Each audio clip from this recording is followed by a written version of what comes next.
سورہ انبیاء سورت نمبر 21۔ شروع کرتا ہوں اللہ تعالیٰ کے نام سے جو بڑا مہربان نہایت رحم والا ہے۔ لوگوں کے حساب کا وقت قریب آ گیا، پھر بھی وہ بے خبری میں منہ پھیرے ہوئے ہیں۔ ان کے پاس ان کے رب کی طرف سے جو بھی نئی نصیحت آتی ہے اسے وہ کھیل کود میں ہی سنتے ہیں۔ ان کے دل بالکل غافل ہیں، اور ان ظالموں نے چپکے سرگوشیاں کی کہ وہ تم ہی جیسا انسان ہے، پھر کیا وجہ ہے جو تم آنکھوں دیکھتے جادو میں آ جاتے ہو؟ پیغمبر نے کہا، میرا پروردگار ہر اس بات کو جو زمین و آسمان میں ہے بخوبی جانتا ہے، وہ بہت ہی سننے والا اور جاننے والا ہے۔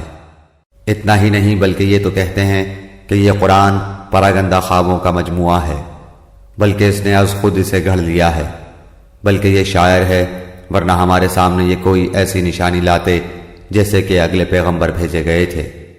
ان سے پہلے جتنی بستیاں ہم نے اجاڑی سب ایمان سے خالی تھی، تو کیا اب یہ ایمان لائیں گے؟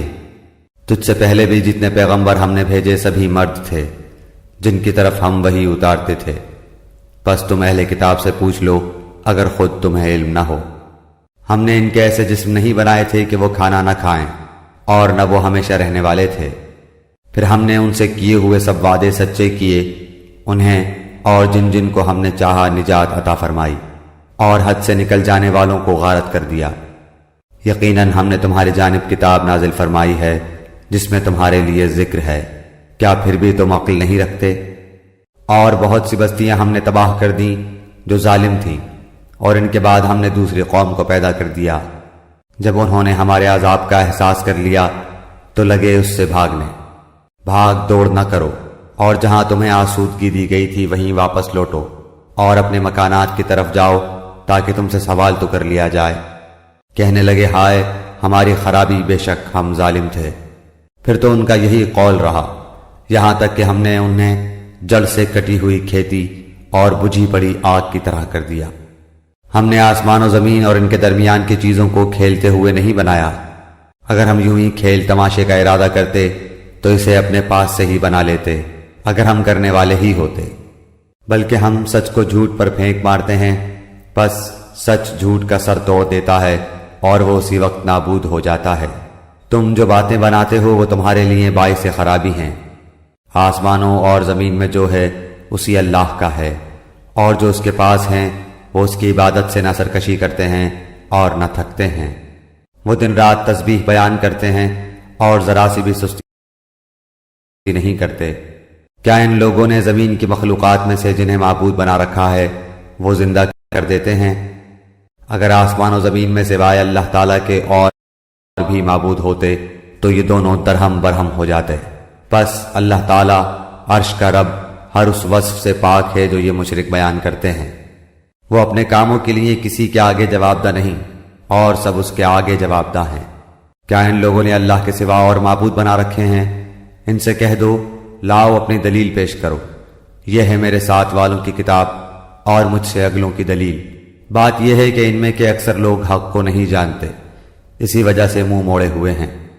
تجھ سے پہلے بھی جو رسول ہم نے بھیجا اس کی طرف یہی وحی نازل فرمائی کہ میرے سوا کوئی معبود برحق نہیں، پس تم سب میری ہی عبادت کرو۔ مشرک لوگ کہتے ہیں کہ رحمان اولاد والا ہے، غلط ہے، اس کی ذات پاک ہے، بلکہ وہ سب اس کے باعزت بنتے ہیں۔ کسی بات میں اللہ پر پیش دستی نہیں کرتے بلکہ اس کے فرمان پر کاربند ہیں۔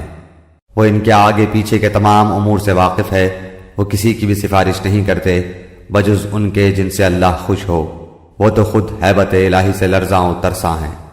ان میں سے اگر کوئی بھی کہہ دے کہ اللہ کے سوا میں لائق عبادت ہوں تو ہم اسے دوزخ کی سزا دیں، ہم ظالموں کو اسی طرح سزا دیتے ہیں۔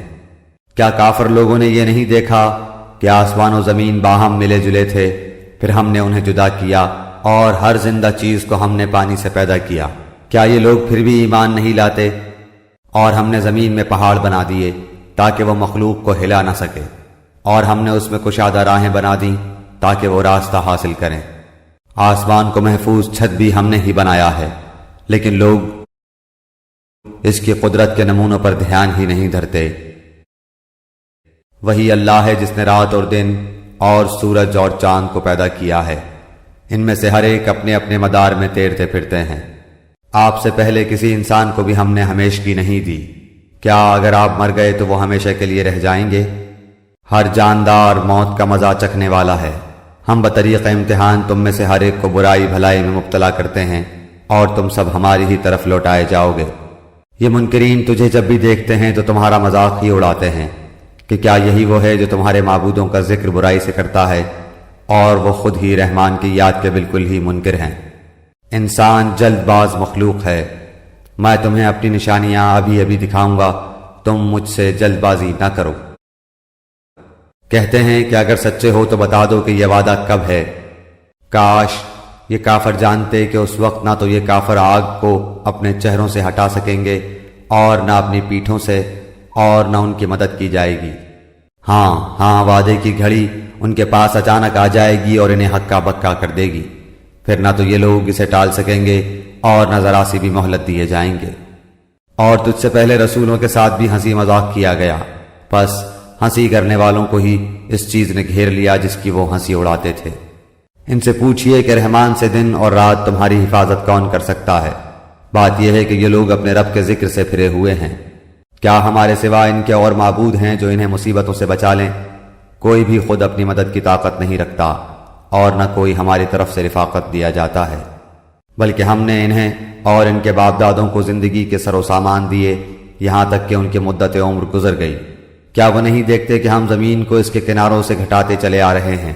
اب کیا وہی غالب ہیں؟ کہہ دیجئے میں تو تمہیں اللہ کی وحی کے ذریعے آگاہ کر رہا ہوں، مگر بہرے لوگ بات نہیں سنتے جبکہ انہیں آگاہ کیا جائے۔ اگر انہیں تیرے رب کے کسی عذاب کا جھونکا بھی لگ جائے تو پکار اٹھیں کہ ہائے ہماری بدبختی، یقیناً ہم گنہگار تھے۔ قیامت کے دن ہم درمیان میں لا رکھیں گے ٹھیک ٹھیک تولنے والی ترازو کو، پھر کسی پر کچھ بھی ظلم نہ کیا جائے گا، اور اگر ایک رائی کے دانے کے برابر بھی عمل ہوگا ہم اسے لا حاضر کریں گے، اور ہم کافی ہیں حساب کرنے والے۔ یہ بالکل سچ ہے کہ ہم نے موسیٰ و ہارون کو فیصلے کرنے والی نورانی اور پرہیزگاروں کے لیے واعظ و نصیحت والی کتاب عطا فرمائی ہے۔ وہ لوگ جو اپنے رب سے بن دیکھے خوف کھاتے ہیں اور قیامت کے تصور سے کانپتے رہتے ہیں، اور یہ نصیحت و برکت والا قرآن بھی ہم ہی نے نازل فرمایا ہے، کیا پھر بھی تم اس کے منکر ہو؟ یقیناً ہم نے اس سے پہلے ابراہیم کو اس کی سمجھ بوجھ بخشی تھی اور ہم اس کے احوال سے بخوبی واقف تھے، جبکہ اس نے اپنے باپ سے اور اپنی قوم سے کہا کہ یہ مورتیاں جن کے تم مجاور بنے بیٹھے ہو کیا ہیں؟ سب نے جواب دیا کہ ہم نے اپنے باپ دادا کو انہی کی عبادت کرتے ہوئے پایا۔ آپ نے فرمایا پھر تو تم اور تمہارے باپ دادا سبھی یقیناً کھلی گمراہی میں مبتلا رہے۔ کہنے لگے کیا آپ ہمارے پاس سچ مچ حق لائے ہیں یا یوں ہی مذاق کر رہے ہیں؟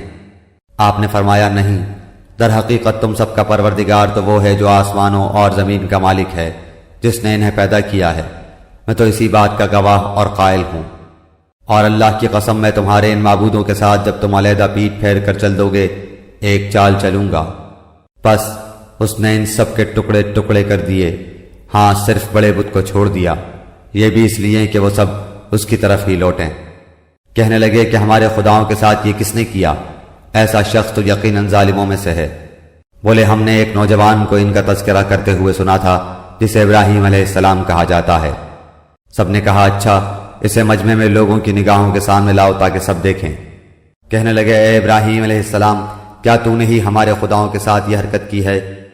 آپ نے جواب دیا بلکہ اس کام کو ان کے بڑے نے کیا ہے، تم اپنے خداؤں سے ہی پوچھ لو اگر یہ بولتے چالتے ہوں۔ پس یہ لوگ اپنے دلوں میں قائل ہو گئے اور کہنے لگے واقعی ظالم تو تم ہی ہو۔ پھر اپنے سروں کے بل اوندھے ہو گئے اور کہنے لگے کہ تو تجھے بھی معلوم ہے کہ یہ بولنے چالنے والے نہیں۔ اللہ کے خلیل نے اسی وقت فرمایا افسوس، کیا تم اللہ کے علاوہ ان کی عبادت کرتے ہو جو نہ تمہیں کچھ بھی نفع پہنچا سکیں نہ نقصان؟ تف ہے تم پر اور ان پر جن کی تم اللہ کے سوائے عبادت کرتے ہو، کیا تمہیں اتنی سی عقل بھی نہیں؟ کہنے لگے کہ اسے جلا دو اور اپنے خداؤں کی مدد کرو اگر تمہیں کچھ کرنا ہی ہے۔ ہم نے فرما دیا اے آگ تو ٹھنڈی پڑ جا اور ابراہیم علیہ السلام کے لیے سلامتی اور آرام کی چیز بن جا۔ گو انہوں نے ابراہیم علیہ السلام کا برا چاہا لیکن ہم نے انہیں ناکام بنا دیا، اور ہم ابراہیم اور لوط کو بچا کر اس زمین کی طرف لے چلے جس میں ہم نے تمام جہان والوں کے لیے برکت رکھی تھی، اور ہم نے اسے اسحاق عطا فرمایا اور یعقوب اس پر مزید، اور ہر ایک کو ہم نے صالح بنایا، اور ہم نے انہیں پیشوا بنا دیا کہ ہمارے حکم سے لوگوں کی رہبری کریں، اور ہم نے ان کی طرف نیک کاموں کے کرنے اور نمازوں کے قائم رکھنے اور زکوٰۃ دینے کی وہی تلقین کی، اور وہ سب کے سب ہمارے عبادت گزار بندے تھے۔ ہم نے لوط علیہ السلام کو بھی حکم اور علم دیا، اور اسے اس بستی سے نجات دی جہاں کے لوگ گندے کاموں میں مبتلا تھے، اور تھے بھی وہ بدترین گنہگار۔ اور ہم نے لوط علیہ السلام کو اپنی رحمت میں داخل کر لیا، بے شک وہ نیکوکار لوگوں میں سے تھا۔ نوح کے اس وقت کو یاد کیجئے جبکہ اس نے اس سے پہلے دعا کی، ہم نے اس کی دعا قبول فرمائی اور اسے اور اس کے گھر والوں کو بڑے کرب سے نجات دی۔ اور جو لوگ ہماری آیتوں کو جھٹلا رہے تھے ان کے مقابلے میں ہم نے اس کی مدد کی، یقیناً وہ برے لوگ تھے، پس ہم نے ان سب کو ڈبو دیا۔ اور داؤد اور سلیمان علیہ السلام کو یاد کیجئے جبکہ وہ کھیت کے معاملے میں فیصلہ کر رہے تھے کہ کچھ لوگوں کی بکریاں رات کو اس میں چر چگ گئی تھیں اور ان کے فیصلے میں ہم موجود تھے۔ ہم نے اس کا صحیح فیصلہ سلیمان کو سمجھا دیا، ہاں ہر ایک کو ہم نے حکم و علم دے رکھا تھا۔ اور داؤد کے تابع ہم نے پہاڑ کر دیے تھے جو تسبیح کرتے تھے، اور پرند بھی ہم کرنے والے ہی تھے۔ اور ہم نے اسے تمہارے لیے لباس بنانے کی کاریگری سکھائی تاکہ لڑائی کے ضرر سے تمہارا بچاؤ ہو، کیا تم شکر گزار بنو گے؟ ہم نے تند و تیز ہوا کو سلیمان علیہ السلام کے تابع کر دیا جو اس کے فرمان کے مطابق اس زمین کی طرف چلتی تھی جہاں ہم نے برکت دے رکھی تھی، اور ہم ہر چیز سے باخبر اور دانا ہیں۔ اسی طرح سے بہت سے شیاطین بھی ہم نے اس کے تابع کیے تھے جو اس کے فرمان سے غوطے لگاتے تھے اور اس کے سوا بھی بہت سے کام کرتے تھے، ان کے نگہبان ہم ہی تھے۔ ایوب علیہ السلام کی اس حالت کو یاد کرو جبکہ اس نے اپنے پروردگار کو پکارا کہ مجھے یہ بیماری لگ گئی ہے اور تو رحم کرنے والوں سے زیادہ رحم کرنے والا ہے، تو ہم نے اس کی سن لی اور جو دکھ انہیں تھا اسے دور کر دیا، اور اس کو اہل و عیال عطا فرمائے بلکہ ان کے ساتھ ویسے ہی اور اپنی خاص مہربانی سے تاکہ سچے بندوں کے لیے سبب نصیحت ہو۔ اور اسماعیل اور ادریس اور ذوالفقر علیہ السلام یہ سب صابر لوگ تھے، ہم نے انہیں اپنی رحمت میں داخل کر لیا، یہ سب لوگ نیک تھے۔ مچھلی والے حضرت یونس علیہ السلام کو یاد کرو جبکہ وہ غصے سے چل دیا اور خیال کیا کہ ہم اسے نہ پکڑ سکیں گے، بالآخر وہ اندھیروں کے اندر سے پکار اٹھا کہ الہی تیرے سوا کوئی معبود نہیں، تو پاک ہے، بے شک میں ظالموں میں ہو گیا۔ تو ہم نے اس کی پکار سن لی اور اسے غم سے نجات دے دی، اور ہم ایمان والوں کو اسی طرح بچا لیا کرتے ہیں۔ اور زکریا علیہ السلام کو یاد کرو جب اس نے اپنے رب سے دعا کی کہ اے میرے پروردگار مجھے تنہا نہ چھوڑ، تو سب سے بہتر وارث ہے۔ ہم نے اس کی دعا کو قبول فرما کر اسے یحییٰ علیہ السلام عطا فرمایا اور ان کی بیوی کو ان کے لیے درست کر دیا۔ بزرگ لوگ نیک کاموں کی طرف جلدی کرتے تھے اور ہمیں لالچ طمع اور ڈر خوف سے پکارتے تھے، اور ہمارے سامنے عاجزی کرنے والے تھے۔ اور وہ پاک دامن بیوی جس نے اپنی عصمت کی حفاظت کی، ہم نے اس کے اندر اپنی روح سے پھونک دی اور خود انہیں اور ان کے لڑکے کو تمام جہان کے لیے نشانی بنا دیا۔ یہ تمہاری امت ہے جو حقیقت میں ایک ہی امت ہے، اور میں تم سب کا پروردگار ہوں، پس تم میری ہی عبادت کرو۔ مگر لوگوں نے آپس میں اپنے دین میں فرقہ بندیاں کر لی، سب کے سب ہماری ہی طرف لوٹنے والے ہیں۔ پھر جو بھی نیک عمل کرے اور وہ مومن بھی ہو تو اس کی کوشش کی بے قدری نہیں کی جائے گی، ہم تو اس کے لکھنے والے ہیں۔ اور جس بستی کو ہم نے ہلاک کر دیا اس پر لازم ہے کہ وہاں کے لوگ پلٹ کر نہیں آئیں گے، یہاں تک کہ یاجوج اور ماجوج کھول دیے جائیں گے اور وہ ہر بلندی سے دوڑتے ہوئے آئیں گے، اور سچا وعدہ قریب آ لگے گا۔ اس وقت کافروں کی نگاہیں پھٹی کی پھٹی رہ جائیں گی کہ ہائے افسوس ہم اس حال سے غافل تھے، بلکہ فی الواقع ہم قصوروار تھے۔ تم اور اللہ کے سوا جن جن کی تم عبادت کرتے ہو سب دوزخ کا ایندھن بنو گے، تم سب دوزخ میں جانے والے ہو۔ اگر یہ سچے معبود ہوتے تو جہنم میں داخل نہ ہوتے، اور سب کے سب اسی میں ہمیشہ رہنے والے ہیں۔ وہ وہاں چلا رہے ہوں گے اور وہاں کچھ بھی نہ سن سکیں گے۔ البتہ بے شک جن کے لیے ہماری طرف سے نیکی پہلے ہی ٹھہر چکی ہے وہ سب جہنم سے دور ہی رکھے جائیں گے، وہ تو دوزخ کی آہٹ تک نہ سنیں گے اور اپنی من بھاتی چیزوں میں ہمیشہ رہنے والے ہوں گے۔ وہ بڑی گھبراہٹ بھی انہیں غمگین نہ کر سکے گی، اور فرشتے انہیں ہاتھوں ہاتھ لیں گے کہ یہی تمہارا وہ دن ہے جس کا تم وعدہ دیے جاتے رہے، جس دن ہم آسمان کو یوں لپیٹ لیں گے جیسے تومار میں اور آگ لپیٹ دیے جاتے ہیں، جیسا کہ ہم نے اول دفعہ پیدائش کی تھی، اسی طرح دوبارہ کریں گے۔ یہ ہمارے ذمہ وعدہ ہے اور ہم اسے ضرور کر کے ہی رہیں گے۔ ہم زبور میں پند و نصیحت کے بعد یہ لکھ چکے ہیں کہ زمین کے وارث میرے نیک بندے ہی ہوں گے۔ عبادت گزار بندوں کے لیے تو اس میں ایک بڑا پیغام ہے، اور ہم نے آپ کو تمام جہان والوں کے لیے رحمت بنا کر ہی بھیجا ہے۔ کہہ دیجئے میرے پاس تو پس وحی کی جاتی ہے کہ تم سب کا معبود ایک ہی ہے، تو کیا تم بھی اس کی فرما برداری کرنے والے ہو؟ پھر اگر یہ منہ موڑ لیں تو کہہ دیجئے کہ میں نے تمہیں یکساں طور پر خبردار کر دیا ہے، مجھے علم نہیں کہ جس کا وعدہ تم سے کیا جا رہا ہے وہ قریب ہے یا دور۔ البتہ اللہ تعالیٰ تو کھلی اور ظاہر بات کو بھی جانتا ہے، اور جو تم چھپاتے ہو اسے بھی جانتا ہے۔ مجھے اس کا بھی علم نہیں، ممکن ہے یہ تمہاری آزمائش ہو اور ایک مقررہ وقت تک کا فائدہ پہنچانا ہے۔ خود نبی نے کہا، اے رب انصاف کے ساتھ فیصلہ فرما، اور ہمارا رب بڑا مہربان ہے جس سے مدد طلب کی جاتی ہے ان باتوں پر جو تم بیان کرتے ہو۔